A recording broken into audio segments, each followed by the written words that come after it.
संसार के सदस्य मतलब आप गलत कामों में न रहेंगे, संसार की गलत बातों में न रहेंगे, तो कहते परमेश्वर की बातों को आप जान पाएंगे। हालेलुया। वो कहता मत डर, मैंने तुझे छुड़ा लिया है।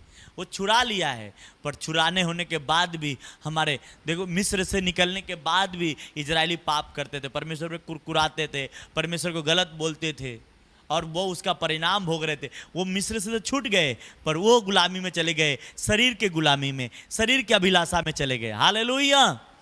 पर परमेश्वर आज कहता है आप शरीर की अभिलाषा न बनो, ताकि तुम्हारे मन के नए हो जाने से तुम्हारा चाल चलन भी बदलता जाए, ताकि तुम परमेश्वर के सिद्ध इच्छा को मालूम कर सको। आमीन। जब ऐसे हम जीवन जीने के तैयारी हो जाएंगे, परमेश्वर ग्रेट लाइफ देगा।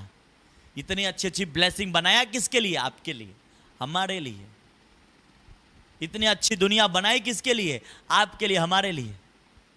आप कभी सोचो, इतनी अच्छी दुनिया आपने घूमा नहीं होगा, पर घूमने के लिए आपको बनाया। पर क्या हुआ? शैतान ने आपको जकड़ दिया। बस अपने शरीर की अभिलाषा में फंस जाओ। शरीर कहता है ये कर, शरीर कहता है वो कर, शरीर कहता है ये कर। ये सारी चीजों को छोड़ देनी है। परमेश्वर क्या कहता है कि तुम्हारे मन के नए हो जाने से तुम्हारा चाल चलन भी बदलता जाए, तभी आप परमेश्वर की बातों को समझ सकेंगे, परमेश्वर की गुप्त बातों को खोल सकेंगे, तभी परमेश्वर के गुप्त रहस्यों को जान सकेंगे। आमीन। हालेलुया। Praise the Lord. आमीन।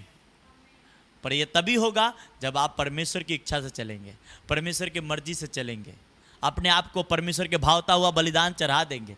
परमेश्वर आज से मेरा ये जीवन आपके हाथों में है, आपको जैसा बपरना वैसा बपरिए, मुझे कोई टेंशन नहीं है। मैं एक जिंदा नहीं हूँ, जिंदा है तो वो आप मुझ में है। मुझे न दर्द होती है, न तो ठेस लगती है, मैं न तो किसी को बुरा लगता है किसी के बात के, न तो मुझे कुछ समझ आता है। हालेलुया। ऐसे वैसे बातों से मुझे कोई फर्क नहीं है, क्योंकि मैं जिंदा नहीं हूँ, मसीह मुझ में जिंदा है। मैं तो उसी दिन मारे गए और गाड़े गए जिस दिन हम बपतिस्मा लिए। अब मसीह मुझ में जिंदा है, अब मुझे दर्द नहीं है। कोई ठोकर मार रहा है तो हमको दर्द नहीं हो रही है, कोई चमेटा लगा रहा है कोई दर्द नहीं हो रही है। हालेलुया। आप दर्द हो रहा है, पेन मालूम है। डॉक्टर के पास जब जाते हैं ना ऑपरेशन कराने, तो पहले उस जगह को सुन करना पड़ता है। अगर डिलीवरी के लिए कोई बहन जाता है तो ऑपरेशन के जब थिएटर में जाता है, तो उस जगह पे जहाँ पे वो काटनी है वहाँ पे वो जगह को पहले सुन करता है इंजेक्शन से, तभी काट सकता। हालेलुया। तभी वो डॉक्टर की मर्जी वहाँ पे चलती है, नहीं तो जो आदमी के कटाएगा वो चलने देगा उसका मर्जी, वो नोच डालेगा उसको। तो उसी प्रकार आप परमेश्वर की मर्जी तभी चलेगी आप अपने आप को सुन कर दो। हालेलुया। उसी प्रकार परमेश्वर कहता है कि तुम मेरे पास कहता, तुम भावता हुआ बलिदान मुझे चढ़ा दो। तुम्हें मालूम है दर्द हो रही है, चढ़ा दो मुझे। तुम्हें मालूम है तकलीफ तो हो रही है, पर वो मत देख, क्या कर। हालेलुया।